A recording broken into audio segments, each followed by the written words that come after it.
If something is good, there will always be an imitation. There will always be something to imitate what is good. Say, look at these Rolex watches. How many do you think are real that people are wearing? Louis Vuitton bags and purses. You see all those everywhere.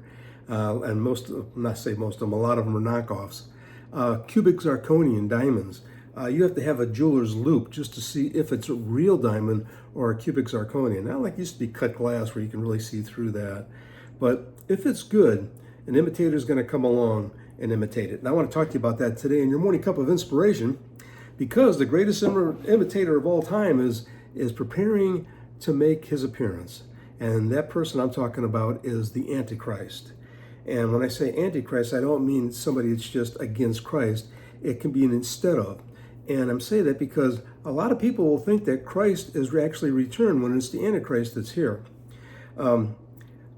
The reason I say that is because I really believe that Christ is going to rapture his church out first before the Antichrist makes his appearance. And depending on if you're pre-tribulation, mid-trib, or post-trib, and you will see the Antichrist or you won't.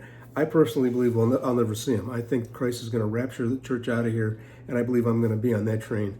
And we're going to get out, and the Antichrist is going to reveal himself. And I could see why he would then, because with all the chaos where everybody disappears, they need somebody in place there that can handle it, that can talk soothingly to people, that can make sense of it for them. He's going to be a magnetic personality. This guy's going to have.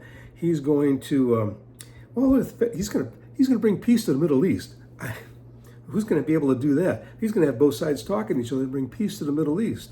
There is something about him, though, that isn't real, and it's fake. And he always imitates what Christ does. And I say that, but I think about Christ is going to return on a white horse. The Bible talks about Satan riding into Jerusalem on a white horse and into the temple, taking it right into the temple, and then sitting on the throne. Anything that Christ would do, Satan wants to do. He wants to imitate him because he can't be him, but he wants to be. And he wants to be greater than him, and he never will be. Now, when Christ was talking to his disciples at the Mount of Olives, they were talking about when he was going to return, of course, at the end of the world. And they said, how do we know when this is going to happen? And Christ said, this is in Matthew 24, 3 through 5. They said, tell us when all this will happen. What sign will signal your return in the end of the world? Jesus replied, don't let anyone mislead you, for many will come in my name, claiming I am the Messiah. They will deceive many. See, the Antichrist will be a false Messiah, but people will think it's him. It's actually him because of things that he will be doing. The reason I'm talking about this is because the Bible has over 100 passages on the Antichrist himself. And I think the Lord wants us to be aware of what's coming so that we know how bad he's going to be, even if we're not here to see it. See, the best thing about this is although all this evil is going to be taking place, we have a sovereign God, and he's in control of everything, and we know it. And he's going to be taking us out of here to be with him while the Antichrist is destroying what's left of this world.